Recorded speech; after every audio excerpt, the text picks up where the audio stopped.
Friends Forever is a short horror comedy film from 2011, written and directed by the one and only Shane Dawson. This movie looks more homemade than a bake sale brownie, with cringy female characters, careless lighting and set dressing, and a reckless use of synthetic wigs. If everything on your head looks courtesy of the dollar store, you gotta find a new corporate sponsor, mama. Not this. My spooky month of Halloween continues with an entry that had my hands shaking and my teeth chattering, because the vomiting caused my sodium levels to plummet. Let's get haunted by another Shane Dawson flavored installment of Clip Breakdown, baby. Stay tuned.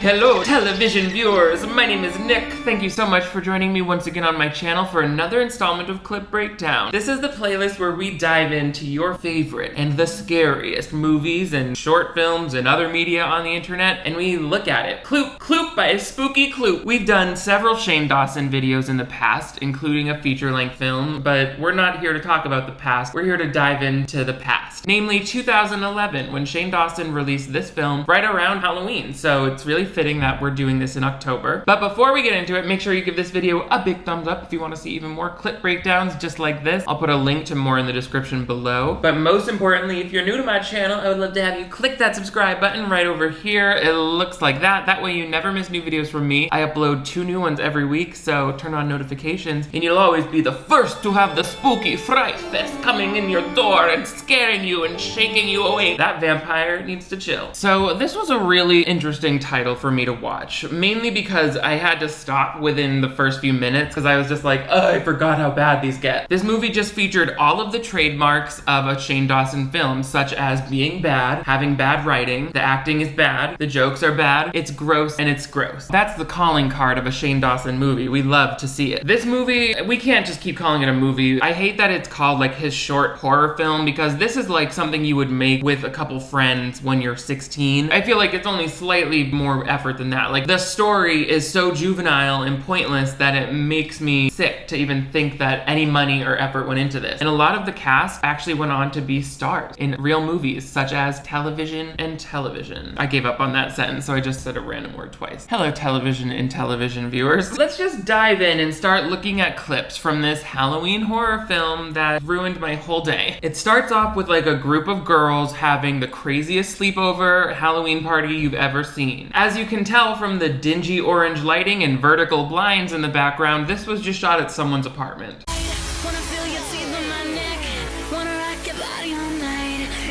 Did you dip your camera lens in some mac and cheese? This is the grossest colors I've ever seen in my eyes. The cones and rods of my eyeballs just drilled themselves into the ground. I feel like he tried to make it look cinematic by applying some high contrast filters that have a blue tint to them, but my eyes don't like it. I think that song we're hearing is from Chris Crocker. Shout out to him. This is the point where I had to turn off this movie when I watched it the first time a few months ago. So there's some fake vomiting in it, as always with the Shane Dawson piece. I censored out the gross parts. You don't even hear the sound of it, but it is a little bit of a vomit warning here coming up. Wow, you guys, he ate a lot. You know what that means? Bird circle!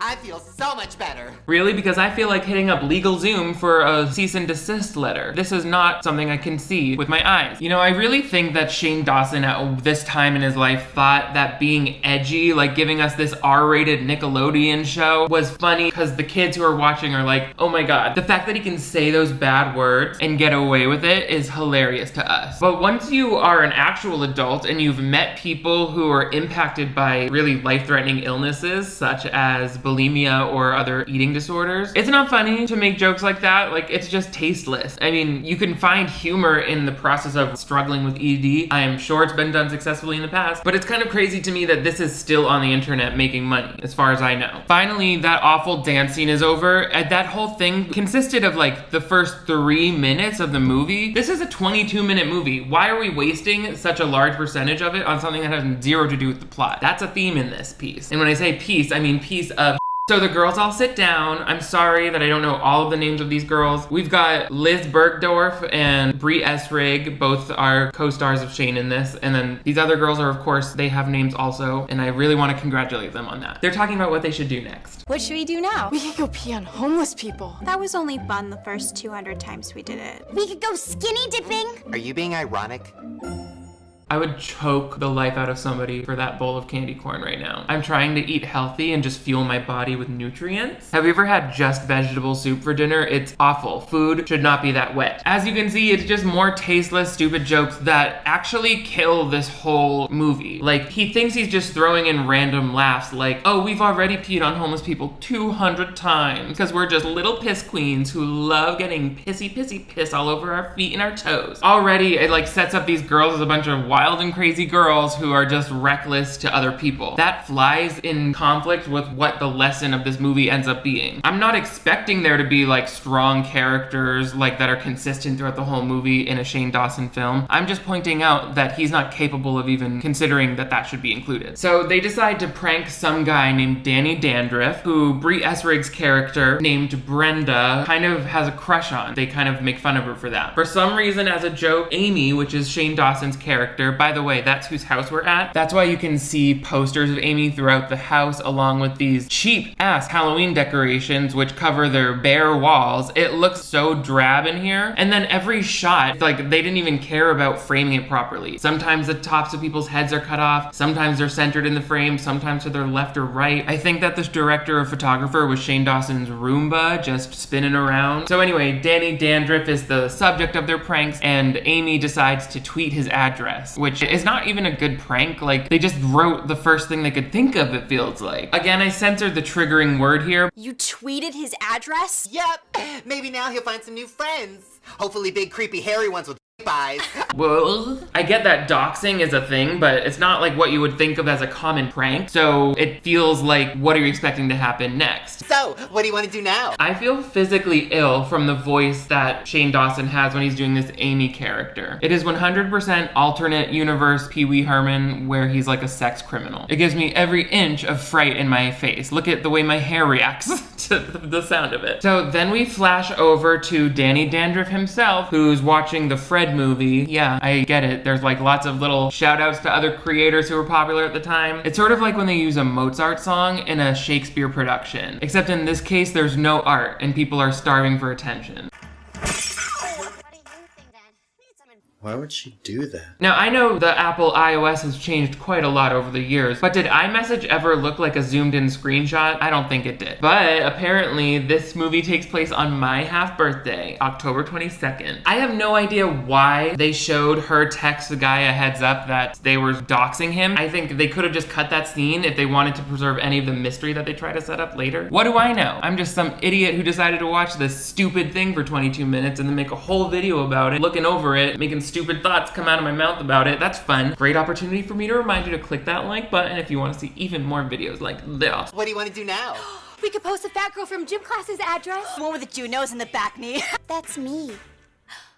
I'm just looking around for the likable character who I'm supposed to latch onto for the duration of this movie and be like, oh, that's my entry point. Don't you want one character to come through as like the main character who's supposed to be the protagonist? Because right now I just got this ensemble of girls wearing their silkiest pieces of airy clothing. So many layered tank top straps these girls could go skydiving. Also, that girl, Lori Beth, they're always making these jokes about her being fat, which like she's not. So it's very tiresome, like every chance they get. And then her character is like the nerdy shy one, but then she doesn't stick to that either. So boom, bam, Halloween wham. Everybody hates these movies, okay fam. So after they tweet that guy's address, they get a reply with a shocking photo. What was that? I don't know. I think a serial killer saw your tweet and went to his house. She said, how can I make this wig look more realistic? Perhaps I'll tie this ribbon around it like I'm a decorative soap. You were going for boho chic, but you gave me Bath and Body Works, honey. I'm a Halloween bitch. You guys, things are about to go down. Do you think that's a killer? Could he get here that fast? Could he get there at all? Like, you didn't tweet your own address. I don't see how they even made the connection that the killer would kill that guy whose random address he found and then come find the people who tweeted it. It makes no sense. It's just the first of like 20,000 plot holes in this thing. I feel like somebody just wrote this screenplay on the back of a napkin and wherever they got a smear of barbecue sauce, they just skipped over it. Of course, they vote for the outcast girl to be the one who has to go and answer the door. Go!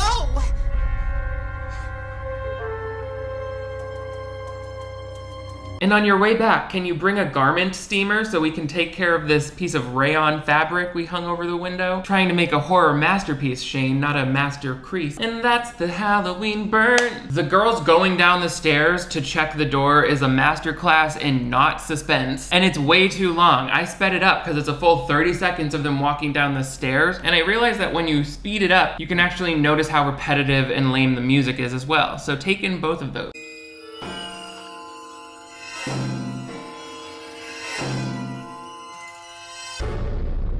Just open it. Do I think that you need 8 cuts of people walking down the stairs in a 30-second sequence? No. Do I think if you want it to be suspenseful, scary and penseful, scary and suspenseful, a fly landed on Mike Penseful, hear the power of my pencil as I tell you these words. That was my spoken word. Didn't expect that to come up so quick, did ya? Anyway, I think like the idea of going to answer the door when you don't know who's on the other side is in itself super scary. So it's kind of a hard thing to mess up when it comes to like simple scares that you can put on camera. But here's my recommendations. This scene is lit bright as hell. What kind of scary thing ever happens when you have your apartment's overhead boob-shaped lighting turned on? That just gives everybody raccoon eyes and it makes it look like piss yellow, which is where we are. Wasting away again in Shane's piss world. So we gotta turn down the lights. We gotta throw some strategic splashes of moonlight so that I'm feeling like suspenseful. Then use those slats in the door to show me even more scary stuff. Like I wanna see someone's creepy silhouette as though they're looking in the window. Have her call out, be like, hello, and not just silently walking down the stairs. So I guess my ultimate question is, why would we spend so much time watching them walk down the stairs when they wouldn't even take the simple step to actually make it an effective, scary scene? You're not trying to make it more scary, you're just trying to make it longer, which is what a lot of this movie is doing. It's like just stuff that's padding out the story that's really thin. I say make this a 10-minute film without all the crappy jokes and actually focus on making each shot powerful and impactful. But again, I don't know anything. Soy, I stupid. My head empty pumpkin. Regardless, don't worry about it. It's false scare anyway. This was just the pizza guy coming back. Sorry, forgot my hat. Oh.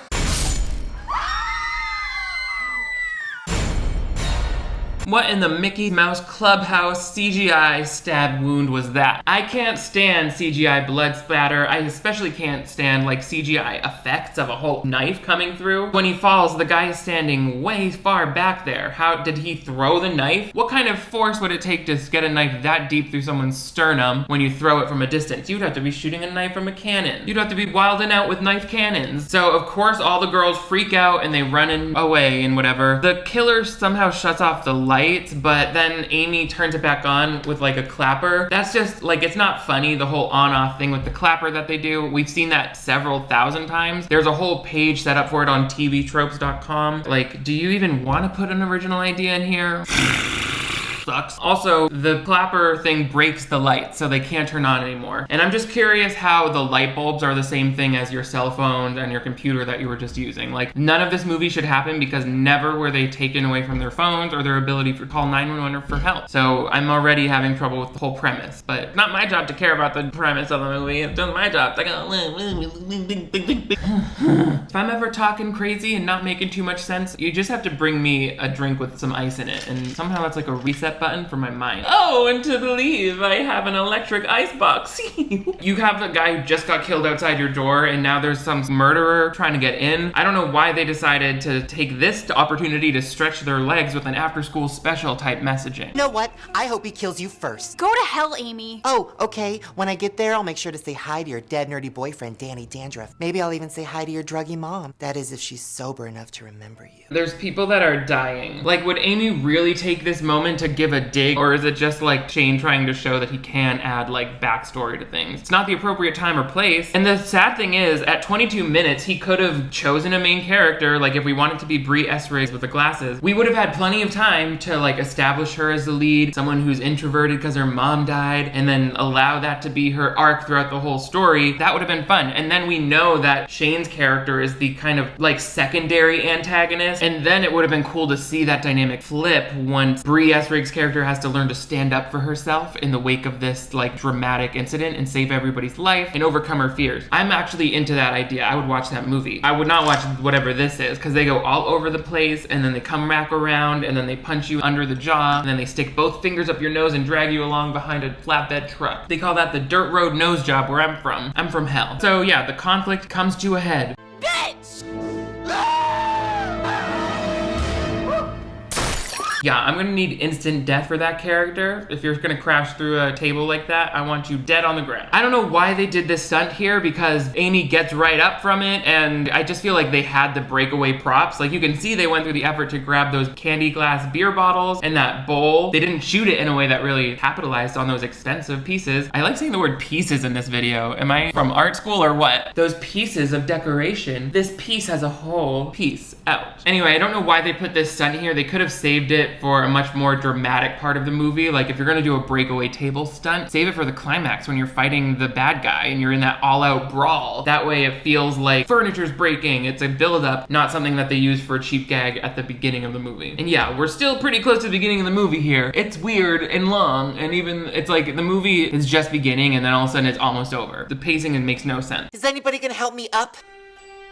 Come on, are you okay? Why do you even care, Brenda? Doesn't matter how mad I am at you. Nobody deserves to die. If we're gonna survive tonight, we have to stick together. So who's with me?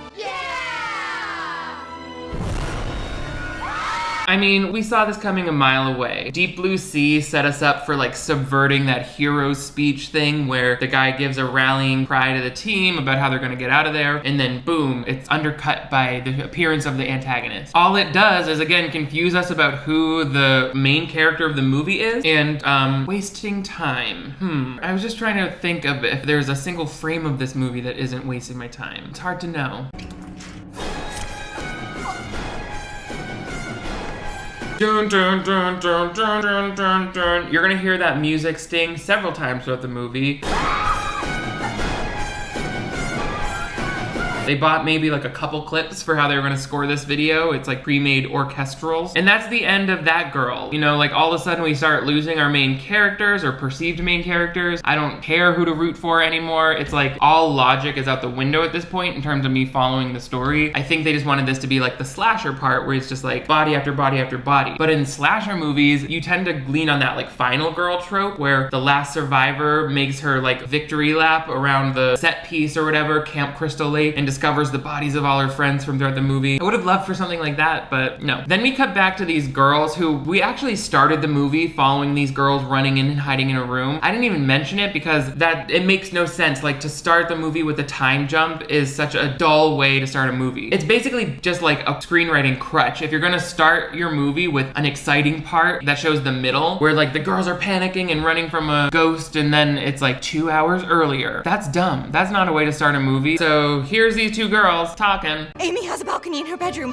Oh, we can jump down into the pool from there. I just got my hair extensions done. I can't get them wet for 2 more weeks. Who did your hair? Hans in Westwood. 2 weeks, 48 hours is what I'm used to seeing for the adhesive to set, but maybe Hans is using like slow drying glue. I've been trying to get an appointment with him for months. Hi. We should probably run, right?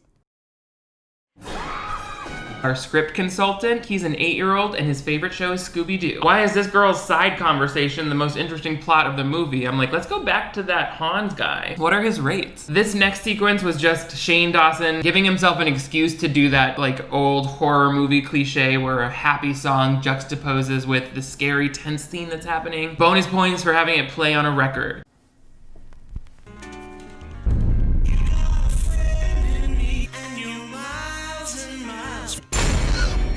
So that's Lori Beth in the closet, and she runs out of the closet and gets caught by the killer. And then even though she was like the shy, scared one, all of a sudden she's like taunting the murderer. A knife? What is this, 1995? This feels very familiar, doesn't it? Lose the cape, it's way too 90s horror. Wanna play psycho killer? Then she continues to kind of steal from other movies in this whole thing. Like, it's not funny, it's just bad. Not funny, just bad. Not funny, just bad. Not funny, just bad. If you're gonna kill me, you gotta do something more new and interesting. Maybe shove a cell phone down my throat, or chop off my head with an iPad or something. All of a sudden, Lori Beth is getting all meta about the different ways he should kill her, and I can just hear this all in Shane Dawson's voice. Let me help you. Killed by a computer chip. It's new, and it makes a statement about how our youth is wasting their lives on technology. Is this the bluest movie ever made? Now it's your turn. A condom? Interesting. It makes a statement about how sex is killing our youth. Oh, does every object make a statement about the youth? Like, is that all we can think of? Like, give us some variety in the writing, but he can't, because Shane Dawson, when he wrote the script, he really thought he was being the meta Jamie Kennedy from Scream guy. Killing with a computer chip makes a statement about technology. No, it doesn't, because you don't know what statement it's making. Also, this bowl of condoms, why would you unwrap a bunch of them? It might have been way earlier, but I think this is where the movie stops trying.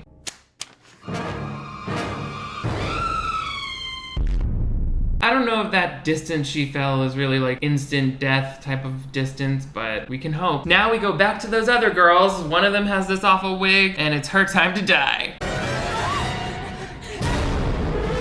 I love how you can tell that girl literally runs in place outside the door so that she can wait for someone to grab her. Does a little jog in place there, some calisthenics for your blonde hair. Keep it extra limp and fine. Also, that obvious speed ramp they did, because someone had to come in and pick her up and pull her back. It obviously took longer than was actually going to be scary on camera, so they had to speed it up. Just looks like Super Mario up in here, killing everyone.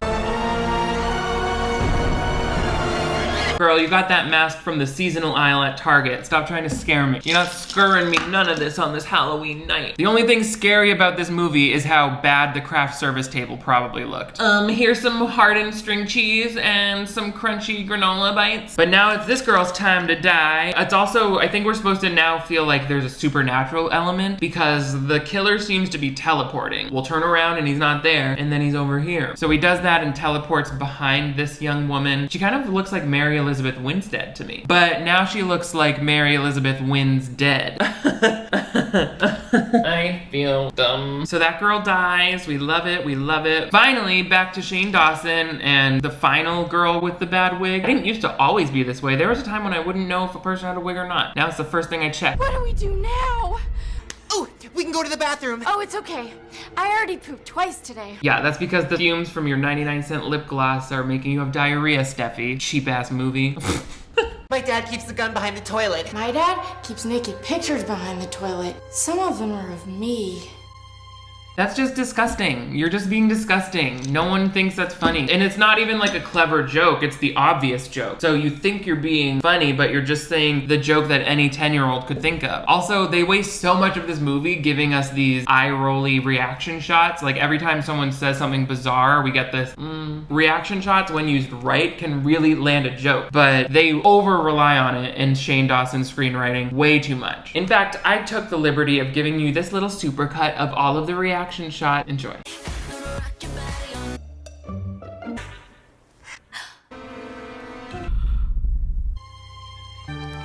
You all look like you have dirty diapers on. Stop acting like this. We're in the home stretch, guys. They're just trying to find the gun so they can fight against this guy. Weird. It's not back here. Where is it? Again with that CGI blood splatter. It's just so dumb. Like, we have so much fake blood coming out of people's mouths in this movie. And we had that awful looking neck wound from the girl with the computer chip. That looked like silly putty. What are you making silly putty wounds for? You're gonna copy the newspaper funnies? It looks like a straight up sci-fi original movie. Should we cover sci-fi original movies on this channel? Are you guys into those? Let me know. So yeah, digital blood effects. They're a dime a dozen. You just get them on green screen or whatever. You layer them in from a After Effects pre-packaged thing. It's easy. It's cheap, which I guess is why they did it. Now, I'm not sure why you would have bows hung up for Halloween, but that's where we're at here. Please, don't kill me. I'm too pretty to die. The other girls totally deserve to die. I'm the only one that matters. Danny Dandruff. It's a surprise that everyone saw coming. Again, like, I feel like that could have been played a lot better if they edited Danny's warning a little better. I don't know. I think they wanted it to be sort of expected so that then they could further surprise us with this twist on the twist. Never gonna change, are you, Amy? Of course I am. I look almost completely different than I did last year. I kind of want to get my knees done. You can do that? A doctor will chop off anything if you ask him to. Trust. Good to know. Why are we having this conversation? What are you talking about? Get out of my house. This movie is an offensive waste of time. Like when I did that Nicki Minaj performance at a Veterans Day memorial. Who is this guy who plays this guy? He's been in a lot of movies since then. I looked at his IMDb and he's an actor on all sorts of television. But the twists keep coming. Here's that twist on a twist I was telling you about. Hi, Amy. We want to teach you a lesson, Amy. Who? Yes! Oh my god. This is just like Fright Night. Guess that makes me Colin Farrell. Okay, yeah, this is nothing like Fright Night. Real timely movie reference. Everyone remembers Fright Night. I think it's about vampires, so I don't see how it has anything to do with this. Like, name some of the movies you actually stole ideas from if you're gonna reference them. We wanted to show you what being mean to people actually does. Your actions have caused all of your friends to die. How else are we gonna get you to change? It's all just ketchup and corn syrup. It is? Mm-hmm. So if these girls were setting up everything, then literally none of the kills we've seen so far make any sense. If it was all an act for Amy, then they were doing a lot of extra acting in those private scenes, like this one where that girl was being killed, where these two were being chased. None of those had anything to do with Amy. When you give us a twist like this, the best part is that I can go and rewatch the movie and read into all of the characters' actions and understand, oh, they were secretly in on it. Leave little hints about it at the beginning, and then it makes it really fun to watch a second time. It feels intentional. This feels shoehorned in, like it's like a paint by the numbers horror movie. So formulaic, but none of those pieces of the formula work. It's a baby formula. I'm full of the puns today. I guess that's just the Halloween spirit. I guess that's just because I shoved a Jack Skellington doll up my ass. What do I know? So what's her name? Amy is kind of laughing about it. She's like, oh my god, you guys got me. I was like Oprah if she ran out of pudding. Right? Wrong. Go fix your wig. Coming for Oprah, looking like someone just grabbed you by the shoulders and shook the life out of you, girl. What are you doing? Why is Shane Dawson always insulting women on their body size and what they look like? But two twists aren't enough for Shane D. Let's look at some more and really put the final nail in this coffin. So, you gonna stop being so mean to people, Amy? No. I mean, you're still creepy, you're still fat. Oh, and your nipples are totally lopsided. Who wants a group hug? Wow, those look real. Wow, put that on the shelf with the other Halloween classics, such as, I can't think of any right now, so I'll just move my mouth and then I'll add some movies in. Wow, movie magic. What do you guys think of Friends Forever from Shane Dawson? I found it a frustrating watch. I wish they had tried to shoot this better or write it better or just any part of it, but I guess that was just 2011 YouTube. They would call it a short film because it was more than 8 minutes long. That's beyond me, but let me know your thoughts in the comments below and what other Halloween treats I should look at and comment on here on this channel. But most importantly, give this video a big thumbs up if you want to see even more clip breakdowns. I'll leave a link to the playlist in the description below. Check out my merch, but most importantly, if you're new to my channel, I would love to have you click that subscribe button right over here. That way you never miss new videos from me. I upload 2 new ones every week, so turn on notifications and you'll always be the first to get scared by them. You guys are all the greatest. Thank you for enjoying a cold drink with me today. I will see you next time.